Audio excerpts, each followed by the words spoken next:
Kadri Sikk, kes on veganaktivist. Tere, Kadri! Tere, Emma! Palun tutvusta ennast natuke meie vaatajatele. No sa ütlesid juba ühe väga olulise sõna, et ma olen veganaktivist. Ma teen muid asju ka, aga see on oluline osa sellest, mis ma viimased nüüd juba 5,5 aastat olen teinud selle aja, kui ma vegan olen olnud. Ehk siis, et kogu selle aja jooksul ma olen päris palju püüdnud panustada sellesse liikumisse, et ma olen selle aja jooksul töötanud Eesti Vegan Seltsis arendusjuhina ja olnud juhatuse liige ja ma olen teinud toitumisnõustaja väljaõppe läbinud, pakkusin ka toitumisnõustamist mõnda aega. Olen töötanud sellises toidukohas nagu Elujõnu, kus meil oli ka vegan kohvik Tallinnas. Ja igapäevaselt, ma olen ka palju rääkinud veganlusest selles mõttes, et käinud raadios või televisioonis tutvustamas, et mis see veganlus on ja üritanud ka veganite võimalusi laiendada, et oleks lihtsam vegan olla üldse Eestis.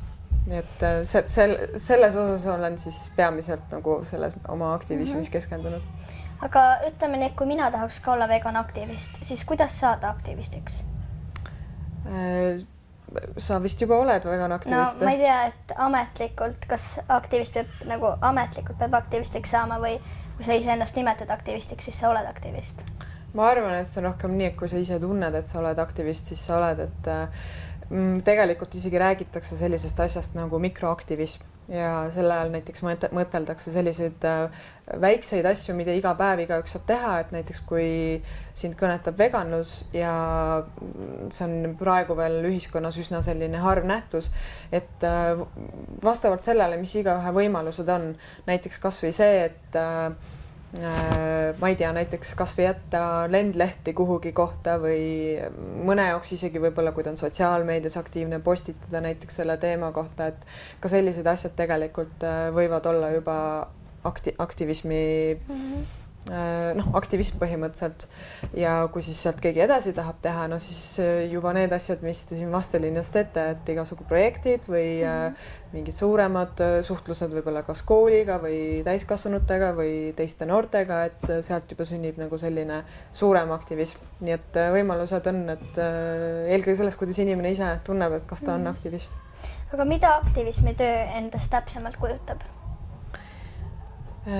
No, eks ta paljude jaoks kindlasti on selline ülesmäkke rühkimine, et sellises teemas, kus Eestis veel on nii vähe inimesi protsendi järgi veganid, et siis et sellest üldse teised teadlikuks saaksid ja eelkõige, et endal elu lihtsamaks muutuks ja võib-olla ka teiste jaoks. Et see töö võibki tähendada erinevaid asju, näiteks see, millega mina kokku olen puutunud või mis minul hingel rohkem ongi see, et kuidas muutuks lihtsaks näiteks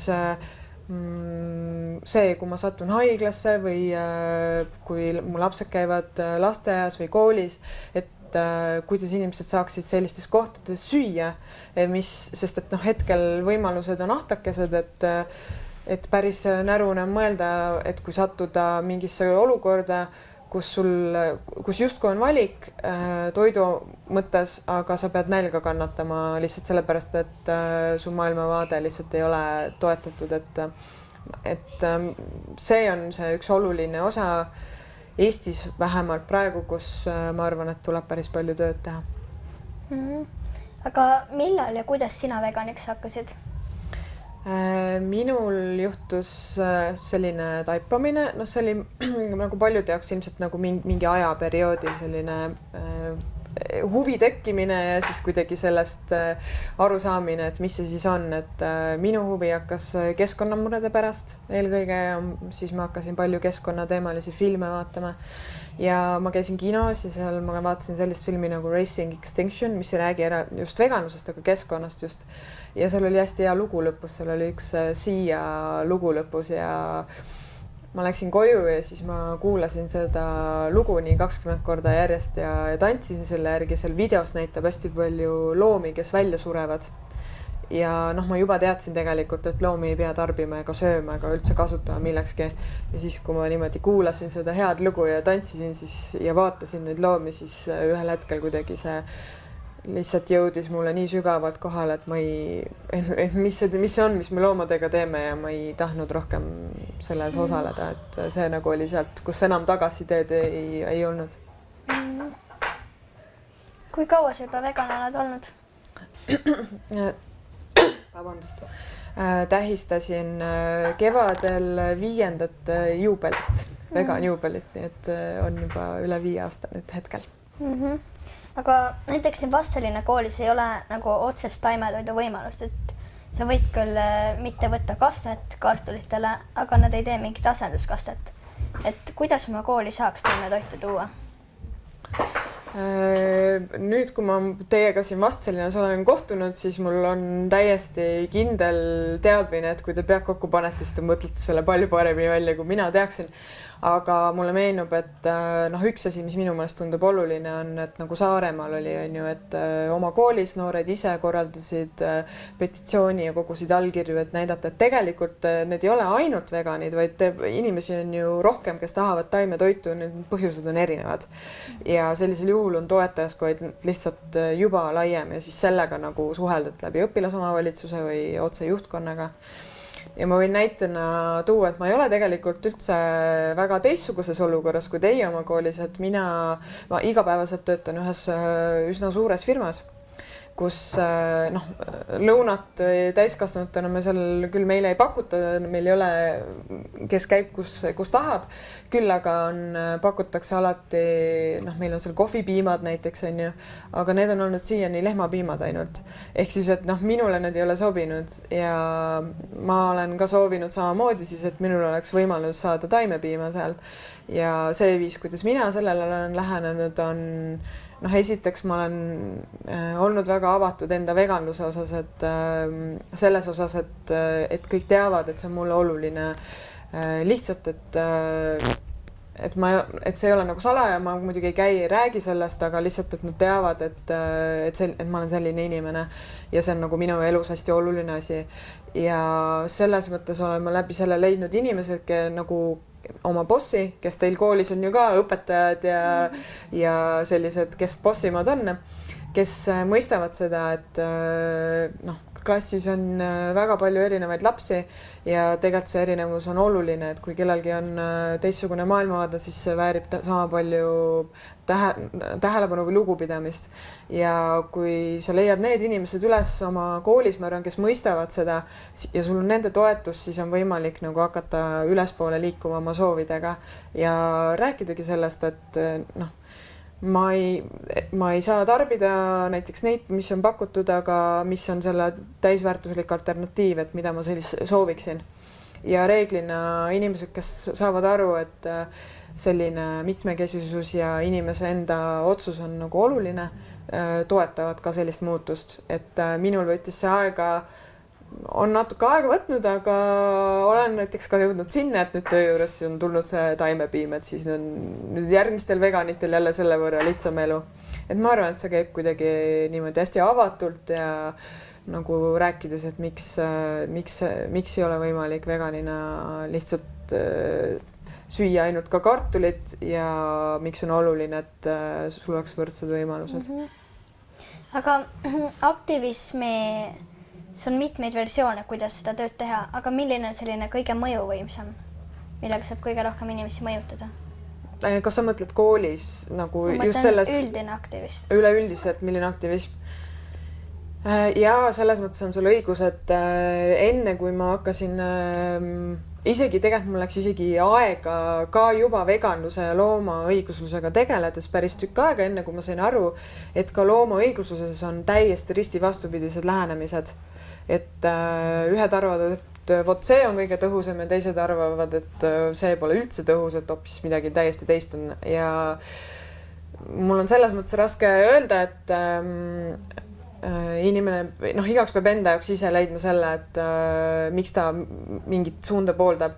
See, mis minu jaoks on oluline või mis mind kõige rohkem on kõnetanud, on ikkagi selgitada, nagu jääda endale selles mõttes kindlaks ja selgitada seda, miks loomad ei ole eetiline loomi üldse tarbida või näha objektidena. ja kuidagi sellise õiguse põhiselt nagu läheneda. Eelkõige endale küsides rohkem võimalusi ja jäädes nagu siis kindlaks, et mul on ka, peaks olema tagatud samad võimalused, mis teistel, kuna ma panustan samamoodi ühiskonda. Mind on väga need loomaõiglused viimasel ajal huvitanud, sest ma ise tahan advokaadiks hakata ja siis ma tahan tegeleda loomaõigluste ja siis samuti laste kaitsmisega. See on kohutavalt huvitav teema. Lastekaitsest ma nii palju ei tea, aga loomaõigustes ma tean küll, et seal on võimalik väga sügavale minna just ka sellega, et mis lähenemise sa valid. Ja näiteks lihtsalt ühe näitena, ma ei tea, võib-olla sa juba tead seda, minu jaoks see on olnud väga huvitav avastus, sest sellega tegelevad advokaadid ka.